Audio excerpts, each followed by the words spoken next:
검은 세단의 문이 열리고 나는 천천히 차에서 내렸습니다. 명문 사립초등학교 정문 앞 손자 준호의 입학식을 마친 오후였습니다. 교문 앞은 같은 차림의 학부모들로 붐볐고 모두들 차분하게 자녀들을 데리고 나왔습니다. 70평생을 재벌 그룹 회장으로 살아온 내게 이런 평범한 입학식 풍경은 낯설었지만 며느리가 꼭 참석해달라고 부탁했기에 자리를 지켰던 것입니다. 할머니, 잘 다녀올게요. 준호가 환하게 웃으며 인사했고 나는 고개를 끄덕이며 그 머리를 쓰다듬어 주었습니다. 며느리는 만족스러운 표정으로 준호의 손을 잡았고 아들은 이미 전화기를 꺼내 회사 일을 챙기고 있었습니다. 어머님, 먼저 가보세요. 저희는 준호 학원 상담이 있어서요. 며느리의 말에 나는 짧게 대답하고는 경호원을 따라 주차장으로 향했습니다. 언제나처럼 완벽한 일정, 완벽한 동선. 내 인생은 그렇게 짜여진 각본대로만 흘러갔습니다. 그런데 할머니, 차에 막 오르려던 순간 뒤에서 다급한 목소리가 들려왔습니다. 나는 무심코 뒤를 돌아봤고 그 순간 내 앞을 가로막은 것은 거지 차림의 남자아이였습니다. 얼굴은 먼지투성이었고 옷은 너덜너덜했으며 맨발에는 상처가 나 있었습니다. 아이는 숨을 헐떡이며 내 앞에 무릎을 꿇었습니다. 할머니 제발요, 살려주세요. 동생이 아파요. 제발. 아이의 떨리는 목소리. 그 순간 경호원들이 재빠르게 나와 아이를 떼어내려 했습니다. 이 녀석이 어딜? 회장님께 함부로. 당장 저리 가. 경호원들의 거친 손이 아이의 팔을 잡았고 아이는 비명을 지르며 버텼습니다. 싫어요. 제발 동생 좀 살려주세요. 아이는 필사적으로 내게 손을 뻗었고 그 뒤에서 또 다른 아이가 보였습니다. 여자아이였습니다. 쌍둥이인 듯 똑같이 생긴 얼굴, 하지만 그 아이는 서 있지도 못한 채 오빠의 등에 엎여 있었습니다.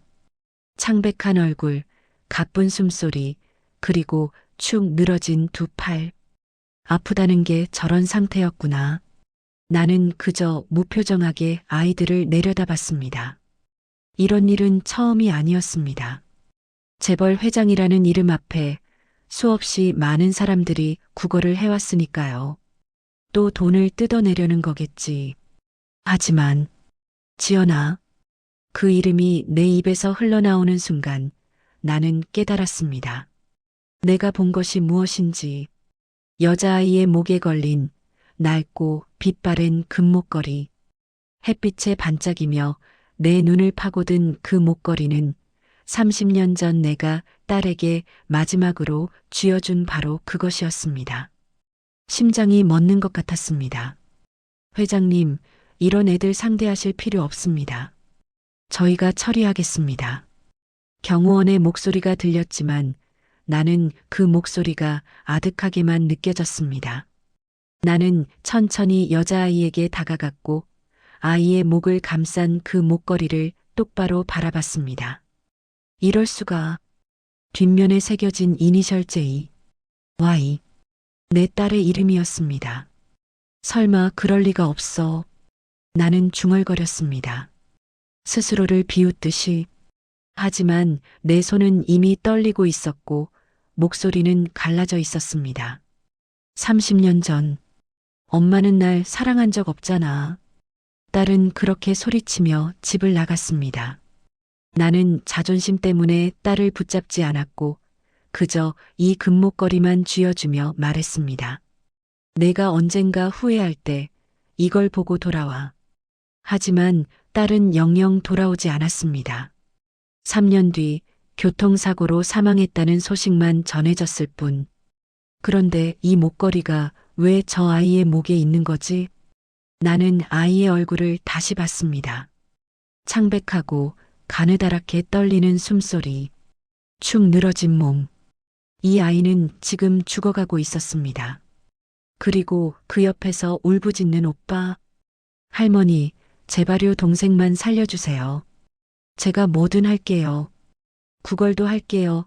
일도 할게요. 제발.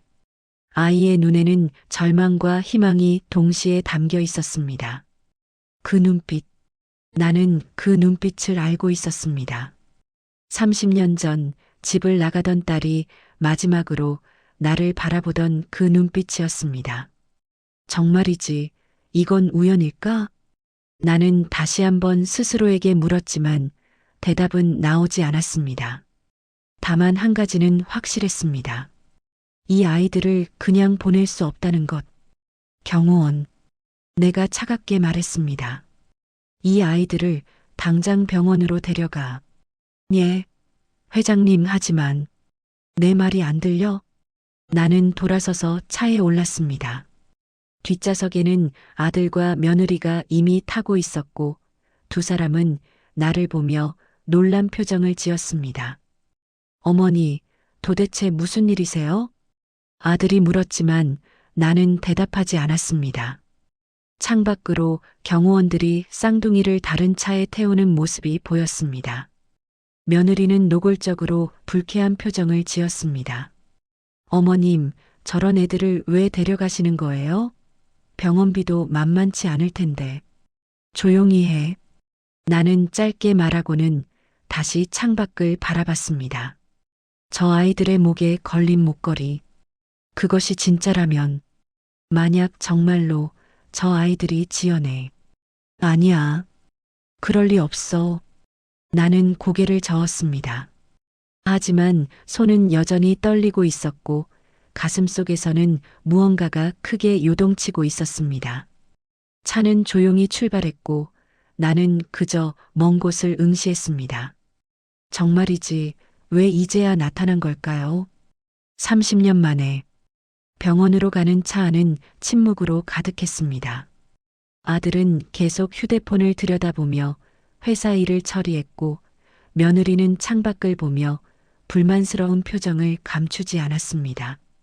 손자 준호는 이미 잠들어 있었고 나는 그저 조수석 뒤에 앉아 앞을 응시했습니다. 30년 전 그날 나는 자꾸만 그 기억으로 돌아갔습니다. 지연이 집을 나가던 날 나는 서재에 앉아 있었습니다. 딸은 문을 벌컥 열고 들어오더니 눈물범벅이 된 얼굴로 소리쳤습니다. 엄마는 날 한 번도 사랑한 적 없잖아. 나는 그냥 회사 후계자 만드는 도구였잖아. 나는 그 말에 아무 대답도 하지 않았습니다. 그저 차갑게 서류를 넘기며 말했습니다. 나가고 싶으면 나가. 하지만 내가 후회할 거야. 그리고 지연은 정말로 집을 나갔습니다. 나는 딸을 붙잡지 않았습니다. 자존심 때문이었습니다. 내가 굽히면 진다는 생각이었습니다. 다만 현관문을 나서는 딸의 손에 작은 상자를 쥐어줬습니다. 이것만은 가져가. 금목걸이였습니다. 내가 젊었을 때 시어머니에게서 물려받은 유일한 유품이었습니다. 지연은 그 상자를 받아들고는 아무 말 없이 돌아섰습니다. 그게 마지막이었습니다. 그리고 3년 뒤 경찰에게서 전화가 왔습니다. 따님이 교통사고로 사망했습니다. 그 말을 듣고도 나는 울지 않았습니다. 장례식장에서도 딸의 유골함을 받을 때도 나는 단 한 방울의 눈물도 흘리지 않았습니다. 대신 밤마다 서재에 혼자 앉아 술을 마셨습니다. 내가 잘못한 걸까? 하지만 그 질문에 대한 답은 끝내 찾지 못했습니다. 어머님, 며느리의 목소리가 나를 현실로 끌어냈습니다. 정말 저 아이들을 병원에 입원시키실 건가요? 아무리 그래도 신원도 모르는 거지 애들을. 며느리의 목소리에는 노골적인 불쾌감이 묻어났습니다. 나는 며느리를 돌아봤고 그녀는 내 시선을 피했습니다. 조용히 하라고 했잖아. 나는 차갑게 말했습니다. 며느리는 입술을 깨물며 고개를 돌렸고 아들은 여전히 휴대폰만 들여다보고 있었습니다. 이 사람들은 모르겠죠. 내가 왜 저 아이들을 데려가는지, 저 금목걸이가 내게 무엇을 의미하는지. 차는 곧 대학병원 응급실 앞에 도착했습니다. 나는 서둘러 차에서 내렸고 경호원들이 쌍둥이를 데리고 응급실로 뛰어들어가는 모습이 보였습니다. 나는 그 뒤를 따라 응급실로 들어갔습니다. 응급실 안은 혼란스러웠습니다. 간호사들이 분주하게 움직였고 의사들이 여자아이를 침대에 눕히며 진단을 시작했습니다. 산소 포화도 85%, 맥박 약함, 호흡곤란 증세. 당장 산소호흡기 준비하고 혈액 검사 돌려. 의료진의 목소리가 차갑고 날카로웠습니다. 나는 그 광경을 멀리서 지켜봤고 남자아이는 침대 옆에 서서 동생의 손을 꼭 잡고 있었습니다. 괜찮아, 괜찮을 거야, 누나가 곧 나을 거야. 아이의 떨리는 목소리. 나는 그 모습을 보며 또다시 30년 전을 떠올렸습니다. 지연이 어렸을 때 고열로 응급실에 실려간 적이 있었습니다. 나는 회사 회의 중이었고 비서에게서 급한 연락을 받고 병원으로 달려갔습니다. 하지만 도착했을 때 지연은 이미 안정을 찾은 뒤였습니다. 나는 딸의 손을 잡지 않았습니다. 그저 의사에게 상태를 확인하고 곧바로 회사로 돌아갔습니다. 그때 내가 딸의 손을 잡아줬더라면. 나는 고개를 저었습니다. 보호자분이세요? 간호사가 다가와 물었고 나는 고개를 끄덕였습니다. 네. 환자의 상태가 심각합니다. 당장 입원 절차를 밟으셔야 할 것 같은데 환자분 성함이 VIP실로 옮겨. 나는 짧게 말했습니다. 간호사는 잠시 당황한 표정을 지었습니다. 예. 하지만 VIP실은 내 이름으로 입원시켜. 지금 당장. 나는 명함을 꺼내 건넸고 간호사는 명함을 보더니 얼굴이 하얗게 질렸습니다. 죄송합니다.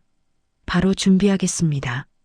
간호사는 황급히 뛰어갔고 곧 병원장이 직접 내려왔습니다. 회장님, 이게 어떻게 된 일입니까? 묻지 마. 이 아이들을 최우선으로 치료해. 알겠습니다. 병원장은 고개를 숙이고는 즉시 의료진에게 지시를 내렸습니다. 그렇게 쌍둥이는 VIP실로 옮겨졌습니다. 나는 그 과정을 지켜보며 문득 깨달았습니다. 내가 지금 뭘 하고 있는 거지? 나는 이 아이들이 누구인지도 확신하지 못하면서 왜 이렇게까지 하고 있는 걸까요? 하지만 답은 명확했습니다. 저 금목걸이. 그것이 진짜라면 이 아이들은 내 딸의. 아니야. 확인하기 전까지는 아무것도 확신할 수 없어. 나는 스스로를 다독이며 VIP실로 향했습니다. 병실 문을 열고 들어서자 새하얀 침대 시트와 소독약 냄새가 코를 찔렀습니다. 여자아이는 산소호흡기를 끼고 누워 있었고 남자아이는 침대 옆 의자에 앉아 동생의 손을 꼭 잡고 있었습니다. 아이의 얼굴은 눈물 자국으로 얼룩져 있었고 옷은 여전히 남루했습니다. 나는 천천히 병실 안으로 걸어 들어갔습니다. 남자아이는 나를 보더니 황급히 일어나 고개를 숙였습니다. 할머니 정말 감사합니다. 정말. 아이의 목소리는 떨리고 있었고 눈에서는 또다시 눈물이 흘러내렸습니다. 나는 아무 말 없이 아이를 바라봤습니다. 그리고 침대에 누워있는 여자아이에게 시선을 옮겼습니다. 정말 지연을 닮았어. 창백한 얼굴, 가느다란 눈썹, 작은 코. 30년 전 병원 침대에 누워있던 어린 지연의 모습이 겹쳐 보였습니다. 나도 모르게 손이 움직였고 나는 여자아이의 이마를 살짝 짚어봤습니다. 차갑고 축축한 감촉이 느껴졌습니다. 의사 선생님이 뭐라고 하던가요? 내가 물었고 남자아이는 고개를 들어 대답했습니다. 폐렴이래요. 그리고 영양실조도 심하고 빨리 치료 안 하면 위험하다고. 아이의 목소리가 다시 떨렸습니다. 폐렴, 영양실조. 얼마나 오랫동안 제대로 먹지 못했던 걸까? 나는 다시 여자아이를 내려다봤습니다. 아이의 목에는 여전히 그 금목걸이가 걸려 있었습니다. 낡고 빛바랜 하지만 여전히 반짝이는 그 목걸이. 나는 천천히 손을 뻗어 목걸이를 만졌습니다. 차가운 금속의 감촉. 뒷면을 뒤집어 보니 역시 J, Y 라는 이니셜이 선명하게 새겨져 있었습니다. 이건 분명 내가 지연에게 준 거야. 나는 확신했습니다. 이 목걸이는 세상에 단 하나뿐입니다. 내가 젊었을 때 시어머니에게서 물려받은 유일한 유품이었고 지연에게 물려줬던 것이었습니다. 그렇다면 이 아이들은 나는 입술을 깨물었습니다. 이 목걸이는 누가 준 거니? 내가 조심스럽게 물었고 남자아이는 잠시 망설이다가 대답했습니다. 엄마가요. 엄마가 돌아가시기 전에 저희한테 주면서 이게 우리 가족의 유일한 보물이라고 했어요. 엄마. 그 단어가 내 가슴을 찔렀습니다. 너희 엄마 이름이 뭐니? 이지연이요. 순간 세상이 멈춘 것 같았습니다. 이지연. 내 딸의 이름이었습니다. 나는 뒤로 한 걸음 물러났고 벽에 등을 기댔습니다. 다리에 힘이 풀렸습니다. 지연이 살아 있었던 거야? 아니, 3년 뒤 교통사고로 죽었다고 했습니다. 경찰이 그렇게 말했고 나는 장례식까지 치렀습니다. 그럼 그 사이에 이 아이들을 낳았던 거야? 나는 남자아이를 다시 봤습니다. 너희 엄마는 언제 돌아가셨니? 3년 전이요. 병원에서 암이었대요. 3년 전. 그렇다면 지연은 집을 나간 후 27년 동안 살아 있었던 겁니다. 그리고 어디선가 결혼을 했고 이 쌍둥이를 낳았고 홀로 키우다가 3년 전에 세상을 떠난 것입니다. 27년 동안 한 번도 나를 찾아오지 않았어. 가슴이 무너져 내렸습니다. 딸은 나를 끝까지 용서하지 않았던 겁니다. 차라리 혼자 힘들게 살아가는 것을 택했던 겁니다. 왜 나한테 오지 않았어, 지연아. 나는 눈을 감았습니다. 너희 아빠는? 아빠는 저희가 태어나기 전에 돌아가셨대요. 교통사고로. 나는 고개를 끄덕였습니다. 그렇다면 지연은 정말로 혼자였던 겁니다. 남편도 없이 홀로 쌍둥이를 키웠던 겁니다. 얼마나 힘들었을까. 나는 다시 여자아이를 내려다봤습니다. 이 아이가 내 외손녀라는 거지? 하지만 나는 여전히 확신할 수 없었습니다. 30년이라는 시간이 너무 길었습니다. 그 사이에 무슨 일이 있었는지, 지연이 어떻게 살았는지 나는 아무것도 모릅니다. 혹시 이 아이들이 나를 속이는 건 아닐까? 불현듯 의심이 들었습니다. 세상에는 남의 재산을 노리는 사람들이 많습니다. 이 아이들도 혹시 그런 목적으로 나를 찾아온 건 아닐까요? 아니야. 나는 고개를 저었습니다. 저 아이의 눈빛을 봤습니다. 필사적으로 동생을 살리고 싶어 하는 저 눈빛을. 저건 거짓이 아니었습니다. 그리고 이 금목걸이도 진짜입니다. 하지만 확인은 해야 해. 나는 결심했습니다. DNA 검사를 할 거다. 내가 말했고 남자아이는 고개를 끄덕였습니다. 네, 뭐든 하세요. 저희는 거짓말 안 했어요. 아이의 목소리에는 확신이 담겨 있었습니다. 나는 병실을 나와 복도에서 기다리고 있던 비서를 불렀습니다. 당장 유전자 검사를 준비해. 그리고 이 아이들의 신원을 철저히 조사하고. 알겠습니다, 회장님. 비서는 고개를 숙이고 떠났습니다. 나는 다시 병실 문을 바라봤습니다. 정말 너희가 지연의 아이들이라면 나는 무엇을 해야 할까요? 30년 동안 내가 놓쳐버린 그 시간을 어떻게 되돌릴 수 있을까요? 지연아, 미안해. 나는 중얼거렸습니다. 하지만 그 말은 너무 늦었습니다. 딸은 이미 이 세상에 없으니까요. 나는 천천히 복도를 걸어 병원 창가에 섰습니다. 창밖으로는 도시의 불빛이 반짝이고 있었습니다. 내가 그때 딸을 붙잡았더라면 후회가 밀려왔습니다. 하지만 이미 늦었습니다. 나는 그저 창밖을 바라보며 잃어버린 시간을 떠올렸습니다. 다음 날 아침 나는 일찍 병원으로 향했습니다. VIP 병동 복도는 조용했고 간호사들이 분주하게 움직이고 있었습니다. 나는 쌍둥이가 입원한 병실 앞에 서서 문을 열기 전에 잠시 망설였습니다. 과연 저 아이들을 어떻게 대해야 할까?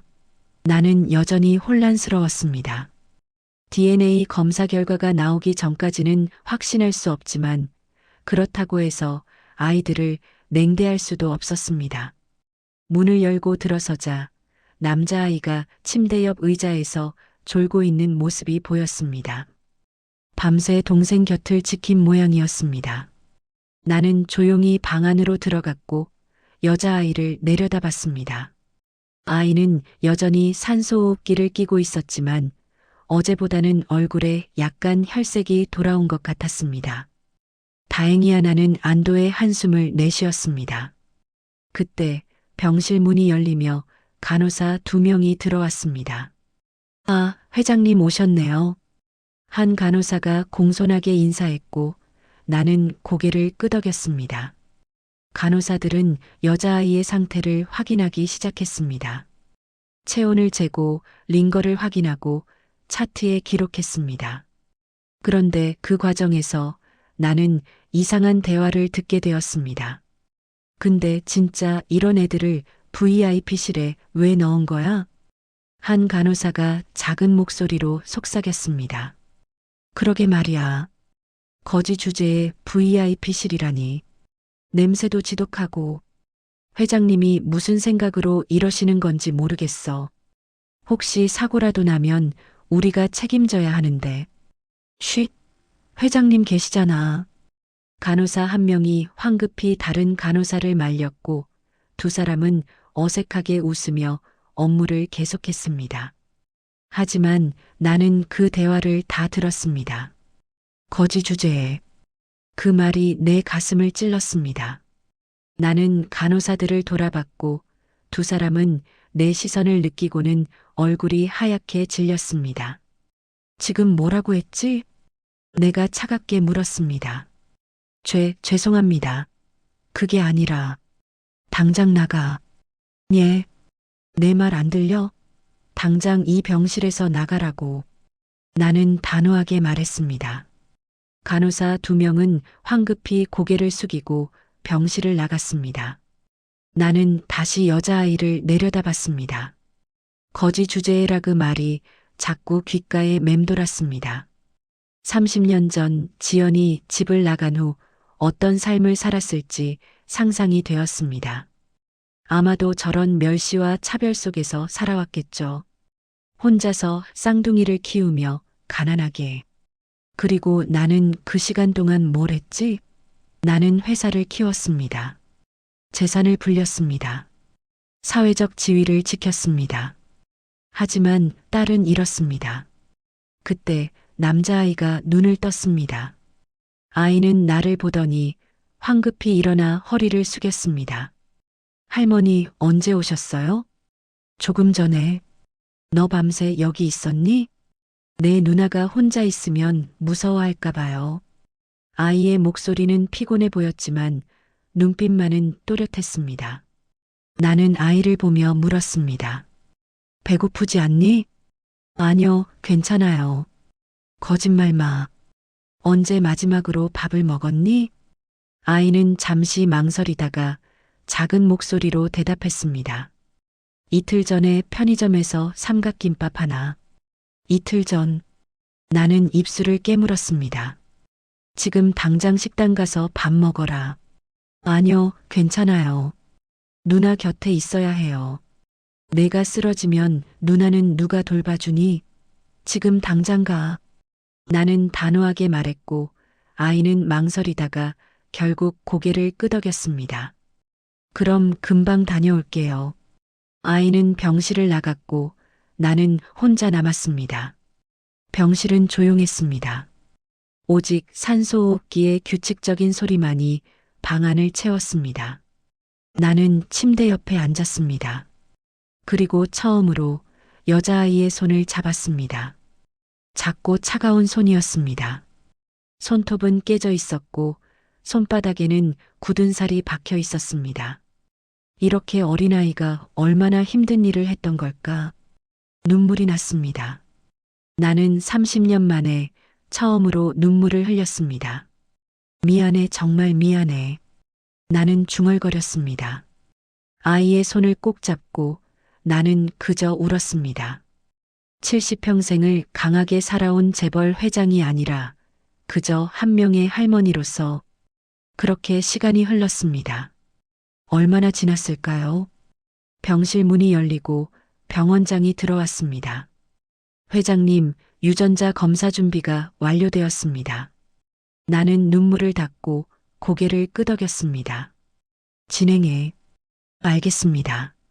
그리고 간호사들 거는 제가 엄중히 처리하겠습니다.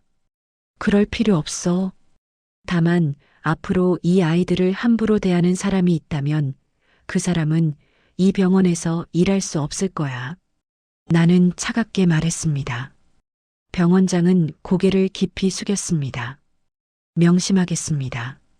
병원장이 나간 후 나는 다시 여자아이를 내려다봤습니다. 이제 곧 알게 되겠지. 너희가 정말 내 외손주인지. 그리고 만약 그렇다면 나는 무엇을 해야 할까요? 유전자 검사를 위한 체열이 끝난 후 나는 병원 행정실로 향했습니다. 입원 서류를 확인하고 싶습니다. 나는 직원에게 말했고 직원은 황급히 쌍둥이의 입원 서류를 가져왔습니다.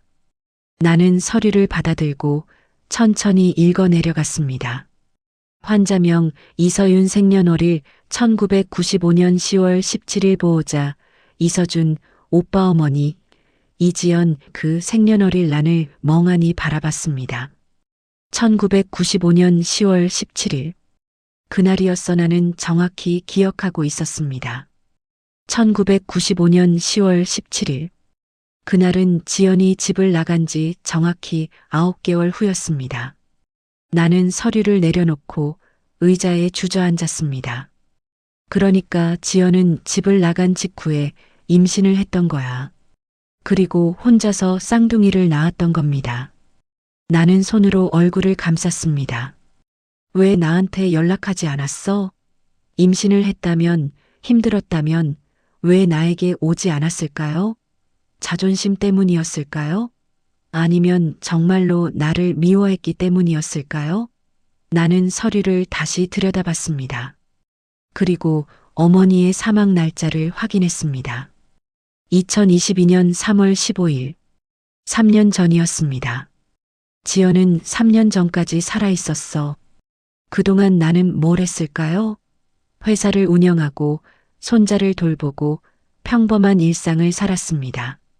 하지만 딸은 어딘가에서 혼자 병마와 싸우고 있었던 겁니다. 그리고 결국 홀로 세상을 떠났지. 나는 눈을 감았습니다. 얼마나 외로웠을까요?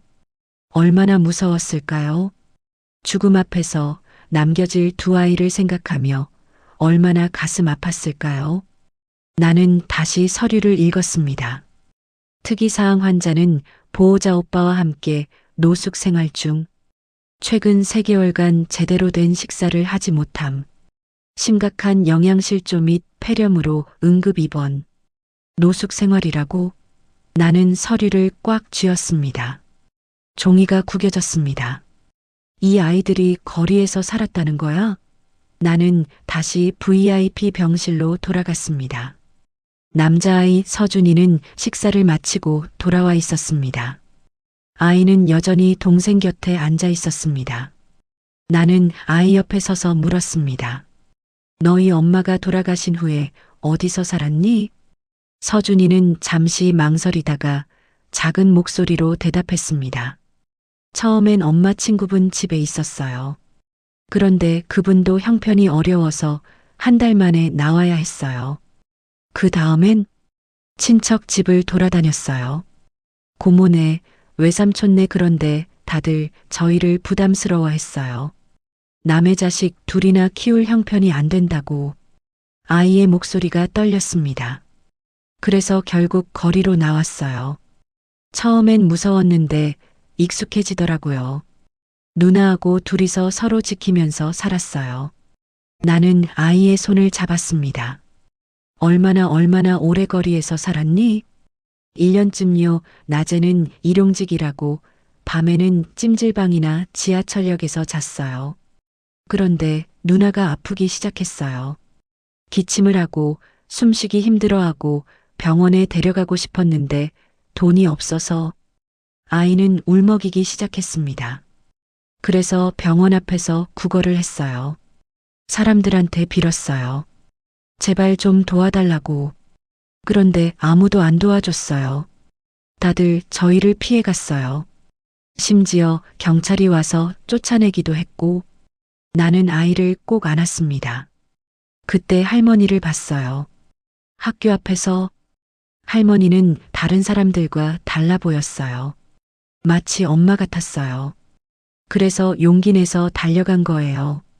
마지막 기회라고 생각했어요. 나는 아무 말도 할 수 없었습니다. 그저 아이를 안고 등을 쓰다듬어 줄 뿐이었습니다. 지연아, 내 아이들이 이렇게 힘들게 살았어. 나는 눈을 감았습니다. 30년 전 내가 딸의 손을 잡았더라면, 내가 자존심을 버리고 딸을 붙잡았더라면, 이 아이들은 이런 고통을 겪지 않았을 겁니다. 모든 게 내 잘못이었습니다. 나는 서준이를 놓아주고 아이의 얼굴을 바라봤습니다. 이제 괜찮아. 할머니가 지켜줄게. 너희 둘 다. 정말요? 저희를 버리지 않으실 거예요? 절대 안 버려. 약속해. 나는 아이의 손을 꼭 잡았습니다. 그리고 그 순간 나는 결심했습니다. DNA 검사 결과가 어떻게 나오든 나는 이 아이들을 지키겠다고. 이미 30년을 놓쳐버렸습니다. 더 이상 늦출 수 없었습니다. 나는 창밖을 바라봤습니다. 해가 지고 있었습니다. 그리고 내 인생의 새로운 장이 열리고 있었습니다.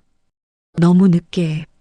하지만 그래도 유전자 검사 결과는 일주일 후에 나온다고 했습니다.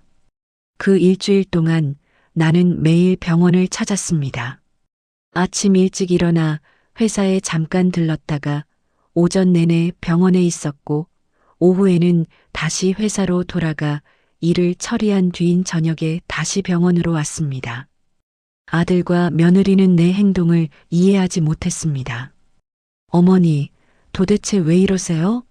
아직 DNA 검사 결과도 안 나왔는데.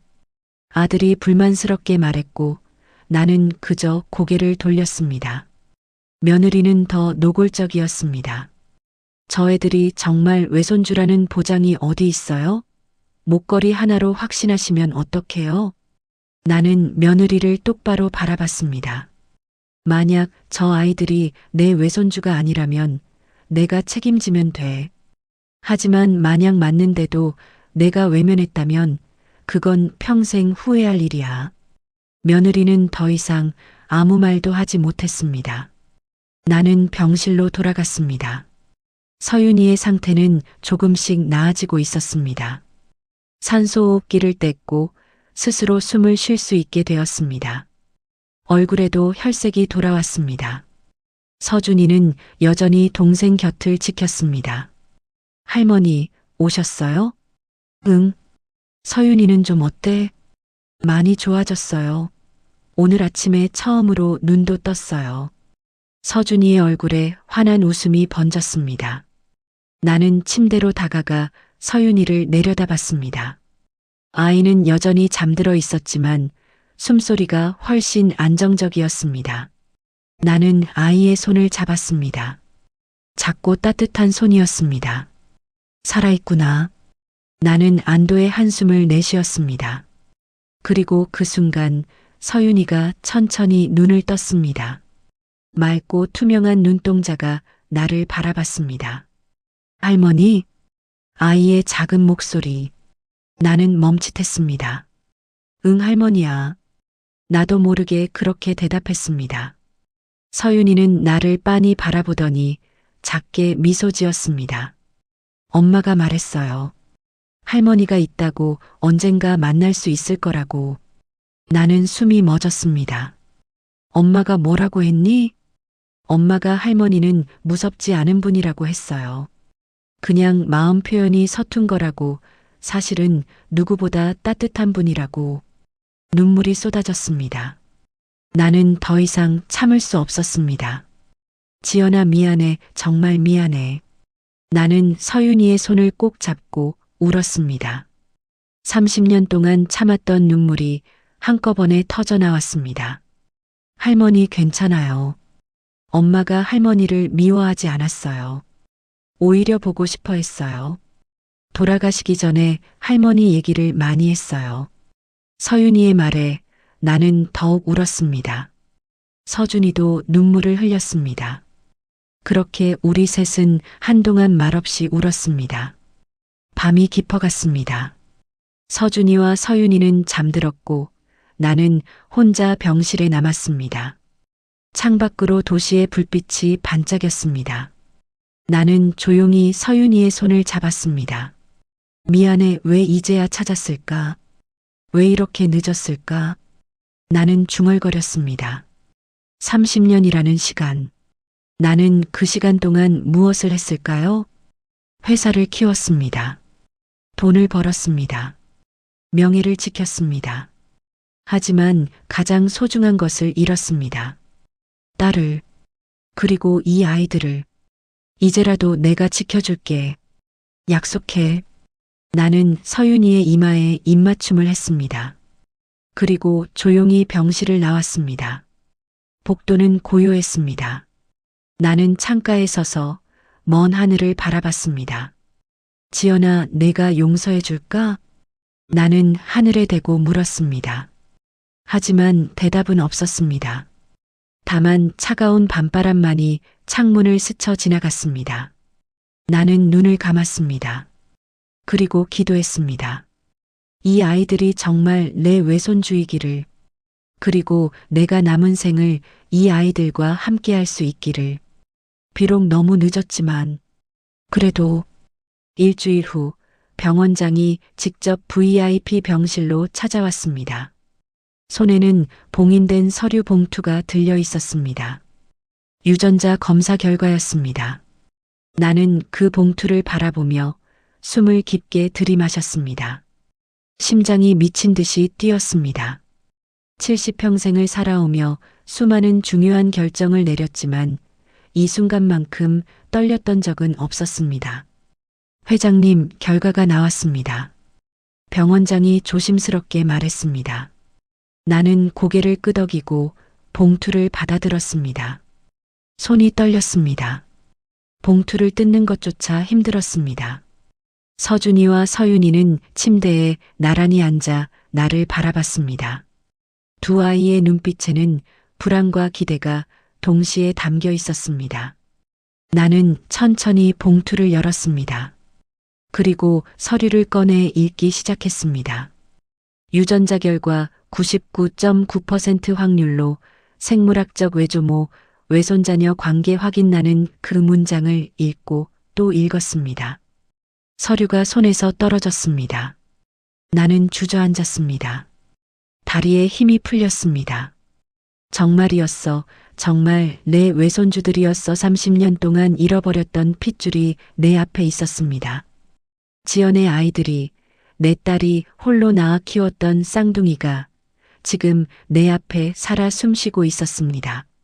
할머니, 서준이가 다가와 내 어깨를 잡았습니다. 나는 고개를 들어 아이를 바라봤습니다. 그리고 처음으로 진심을 담아 말했습니다. 너희는 정말 내 외손주들이야.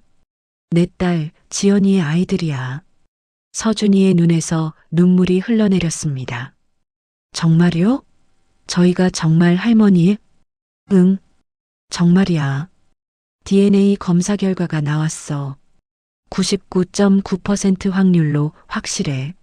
나는 서준이를 꼭 안았습니다. 그리고 침대에 앉아있던 서윤이도 불렀습니다. 서윤아, 이리 와. 서윤이는 천천히 침대에서 내려와 내게 다가왔습니다. 아이는 여전히 약했지만 이제는 혼자 걸을 수 있을 만큼 회복되었습니다. 나는 두 아이를 품에 안았습니다. 미안해, 정말 미안해. 할머니가 너무 늦게 찾았어. 너희 엄마한테도, 너희한테도 정말 미안해. 나는 울었습니다. 30년 동안 쌓였던 후회가, 그리고 이제야 찾은 기쁨이 뒤섞여 눈물로 쏟아졌습니다. 서준이와 서윤이도 울었습니다. 할머니, 이제 저희 안 버리시는 거죠? 서윤이가 작은 목소리로 물었습니다. 절대 안 버려. 다시는 할머니가 죽는 날까지 너희를 지킬 거야. 나는 두 아이를 더욱 꼭 안았습니다. 병원장은 조용히 병실을 나갔고 우리 셋만 남았습니다. 한참 동안 우리는 그렇게 안고 울었습니다. 그런데 병실 문이 거칠게 열렸습니다. 아들과 며느리가 들어왔습니다. 두 사람의 얼굴은 굳어 있었습니다. 어머니, 정말입니까? 정말 저 아이들이... 아들이 물었습니다. 나는 고개를 끄덕였습니다. 그래. DNA 검사 결과가 나왔어. 이 아이들은 지연이의 자식들이야. 내 외손주들이고. 며느리의 얼굴이 창백해졌습니다. 그럼 상속은 어떻게 되는 겁니까? 며느리가 떨리는 목소리로 물었습니다. 나는 며느리를 똑바로 바라봤습니다. 상속? 지금 그게 중요해? 내 외손주들이 30년 동안 고생하다가 이제야 찾아왔는데 내 입에서 나올 말이 상속이야? 하지만 어머님, 준호는 어떻게 됩니까? 준호는 정식으로 대를 이을 장손인데 갑자기 나타난 저 애들 때문에. 그만해. 나는 소리쳤습니다. 병실 안이 조용해졌습니다. 내 재산은 내가 알아서 할 거야. 하지만 한 가지만은 분명히 해둘게. 이 아이들은 내 가족이야. 너희가 인정하든 안 하든 이 아이들은 이 집안의 일원이야. 그리고 만약 누가 이 아이들을 함부로 대한다면 나는 절대 용서하지 않을 거야. 나는 단호하게 말했습니다. 며느리는 입술을 깨물었고 아들은 고개를 숙였습니다. 그때 서준이가 나서며 말했습니다. 저희는 재산 같은 거 필요 없어요. 그냥 할머니가 저희를 가족으로 받아주시기만 해도 충분해요. 서준이의 목소리는 떨렸지만 진심이 담겨 있었습니다. 나는 서준이의 머리를 쓰다듬었습니다. 고마워. 하지만 너희는 당당히 받을 자격이 있어. 너희 엄마의 몫이니까. 그리고 나는 아들을 바라봤습니다. 민준아, 너도 이 아이들의 사촌 오빠야. 지연은 내 누나였고 이 아이들은 내 조카들이야. 제대로 대해줘. 아들은 한참 동안 침묵하다가 결국 고개를 끄덕였습니다. 예, 어머니. 제가 잘못 생각했습니다. 아들이 서준이와 서윤이에게 다가갔습니다. 미안하다. 너희를 제대로 맞아주지 못해서. 이제부터는 가족으로 지내자. 아들이 손을 내밀었고 서준이는 조심스럽게 그 손을 잡았습니다. 며느리는 여전히 불만스러운 표정이었지만 더 이상 말하지 않았습니다. 나는 창밖을 바라봤습니다. 해가 지고 있었습니다. 긴 하루였습니다. 하지만 이제 시작이었습니다. 지연아, 이제 내 아이들을 내가 지킬게. 내가 너한테 해주지 못한 모든 사랑을 이 아이들한테 쏟아줄게. 나는 마음속으로 딸에게 약속했습니다. 그리고 두 아이를 다시 안았습니다. 이제 우리는 진짜 가족이었습니다.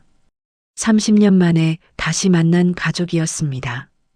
비록 늦었지만 그래도 이제라도 함께할 수 있다는 것에 감사했습니다. 밤이 깊어갔습니다. 병실 창문 너머로 별이 반짝였습니다. 나는 그 별들을 바라보며 생각했습니다. 지연아, 보고 있니? 내 아이들이 여기 있어. 잘 자라고 있어. 이제 할머니가 지켜줄게. 그리고 나는 처음으로 마음 편히 잠들 수 있었습니다. 30년 만에 처음으로 한 달이 흘렀습니다. 서윤이는 완전히 회복되었고 병원에서 퇴원했습니다. 두 아이는 내 집으로 왔고 나는 그동안 비어있던 지연의 방을 아이들에게 내어주었습니다. 30년 동안 한 번도 손대지 않았던 그 방이었습니다. 지연이 사용하던 책상, 침대, 옷장이 그대로 있었습니다. 나는 그 방을 청소하고 새 침대를 드리고 아이들을 위한 옷과 책들을 채워 넣었습니다. 할머니, 이 방이 너무 예뻐요. 서윤이가 방을 둘러보며 환하게 웃었습니다. 이게 다 너희 엄마 방이었어. 이제는 너희 방이야. 나는 아이의 머리를 쓰다듬었습니다. 서준이는 책상 앞에 놓인 액자를 들여다봤습니다. 지연의 어린 시절 사진이었습니다. 엄마다 엄마 어렸을 때 사진이에요. 서준이의 눈에 눈물이 맺혔습니다. 나는 서준이 옆에 앉았습니다. 그래. 내 엄마는 너만 했을 때 정말 예뻤어. 똑똑하고 밝고 누구보다 마음이 따뜻한 아이였지. 할머니는 엄마를 많이 사랑하셨어요? 나는 잠시 말을 잇지 못했습니다. 응, 사랑했어. 너무 사랑했어. 그런데 표현을 못했어. 할머니는 사랑을 표현하는 법을 몰랐던 것 같아. 그래서 지연이가 떠났고 할머니는 30년 동안 후회하며 살았지. 나는 액자를 쓰다듬었습니다. 하지만 이제 너희가 있잖아. 너희에게는 제대로 할 거야. 사랑한다고 말해줄 거야. 매일매일. 나는 두 아이를 안았습니다. 사랑해. 서준아, 서윤아. 할머니가 정말 사랑해. 저희도 사랑해요, 할머니. 두 아이가 대답했습니다. 그렇게 우리는 함께 살기 시작했습니다. 아침에 일어나면 나는 두 아이와 함께 아침을 먹었습니다. 서준이는 식탁에서 숙제를 했고 서윤이는 내 옆에 앉아 그림을 그렸습니다. 며느리는 여전히 어색해했지만 점차 아이들에게 익숙해져 갔습니다. 손자 준호도 사촌들과 함께 놀기 시작했습니다. 서준이, 형, 같이 게임할래? 그래, 준호야. 아이들의 웃음소리가 집안을 가득 채웠습니다. 나는 그 웃음소리를 들으며 생각했습니다. 이런 소리가 이 집에 있었던 게 얼마만이지? 30년 만이었습니다. 지연이 집을 떠난 후 이 집은 너무 조용했습니다. 차갑고 쓸쓸했습니다. 하지만 이제는 달랐습니다. 아이들의 웃음으로 가득했습니다. 그리고 마침내 그날이 왔습니다. 명문 사립초등학교 입학식 날이었습니다. 서준이와 서윤이를 위한 입학식이었습니다. 나는 두 아이의 손을 잡고 학교로 향했습니다. 검은 세단이 학교 정문 앞에 멈췄습니다. 한 달 전 이곳에서 두 아이가 나를 막아섰던 바로 그 자리였습니다. 그때 아이들은 거지 차림이었습니다. 맨발에 남루한 옷을 입고 필사적으로 구걸했습니다. 하지만 지금은 달랐습니다. 서준이는 깨끗한 교복을 입고 새 운동화를 신고 있었습니다. 서윤이도 예쁜 교복을 입고 리본을 머리에 달고 있었습니다. 두 아이는 더 이상 운동장 밖에 서 있지 않았습니다. 이제 운동장 안으로 들어가는 것이었습니다. 나는 두 아이의 손을 꼭 잡고 교문을 들어섰습니다. 학부모들이 우리를 바라봤습니다. 수군거리는 소리가 들렸습니다. 저 아이들이 그 거지 쌍둥이라며? 근데 회장님 외손주래. DNA 검사까지 했다던데? 세상에 그런 일이 다 있네. 나는 그 시선들을 무시하고 두 아이를 데리고 강당으로 들어갔습니다. 입학식이 시작되었습니다. 교장 선생님이 단상에 올라 축사를 했고 신입생들의 이름이 하나씩 호명되었습니다. 이서준. 서준이가 일어나 단상으로 걸어갔습니다. 이서윤. 서윤이도 일어나 오빠를 따라갔습니다. 두 아이는 나란히 서서 입학 증서를 받았습니다. 나는 그 모습을 보며 울었습니다. 지연아 보고 있니? 내 아이들이 학교에 들어갔어. 이제 더 이상 거리를 헤매지 않아도 돼. 할머니가 지켜줄게. 입학식이 끝난 후 나는 학교 이사회와 학부모들 앞에서 말했습니다. 교장실에 모인 사람들은 모두 나를 바라봤습니다. 나는 천천히 입을 열었습니다. 여러분, 오늘 제 외손주들이 이 학교에 입학했습니다. 한 달 전 이 아이들은 이 학교 운동장 밖에서 구걸하고 있었습니다. 하지만 이제는 운동장 안으로 들어왔습니다. 나는 잠시 말을 멈추고 사람들을 둘러봤습니다. 이 아이들은 제 가문의 상속자가 아닙니다. 물론 법적으로는 상속 지분이 있겠지만 제게 이 아이들은 그런 존재가 아닙니다. 사람들이 수군거렸습니다. 이 아이들은 제 심장입니다. 제가 30년 동안 잃어버렸던 사랑 그 자체입니다.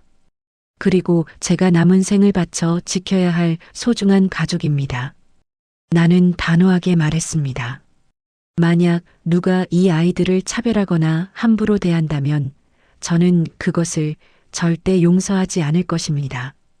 이 아이들은 당당한 이 학교의 학생이고 이 사회의 구성원입니다. 교장 선생님이 고개를 숙였습니다. 회장님 말씀 명심하겠습니다.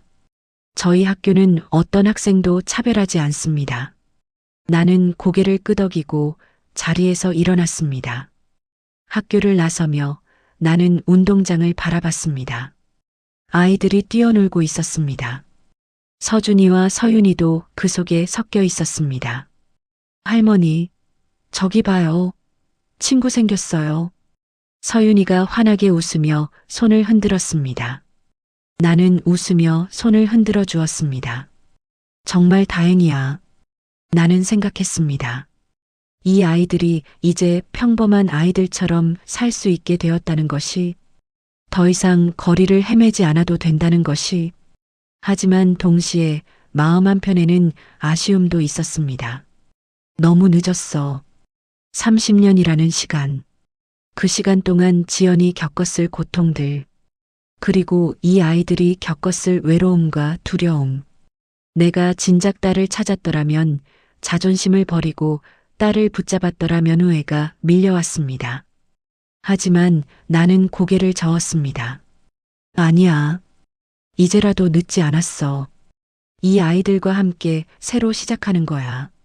나는 운동장을 바라보며 다짐했습니다. 남은 생을 이 아이들과 함께 하겠다고. 지연에게 해주지 못한 사랑을 이 아이들에게 쏟아주겠다고. 비록 너무 늦게 시작했지만 그래도 최선을 다하겠다고. 차에 올라타며 나는 창밖을 바라봤습니다. 석양이 지고 있었습니다. 하루가 저물고 새로운 밤이 오고 있었습니다. 하지만 나는 더 이상 두렵지 않았습니다. 이제 나에게는 가족이 있으니까요. 지켜야 할 소중한 사람들이 있으니까요. 할머니, 집에 가면 제가 할머니한테 그림 그려드릴게요. 서윤이가 뒷좌석에서 말했습니다. 그래, 기대할게. 나는 웃으며 대답했습니다. 차는 천천히 출발했습니다. 그리고 나는 생각했습니다. 이제야 진짜 가족이 되는구나. 30년 만에. 너무 늦게.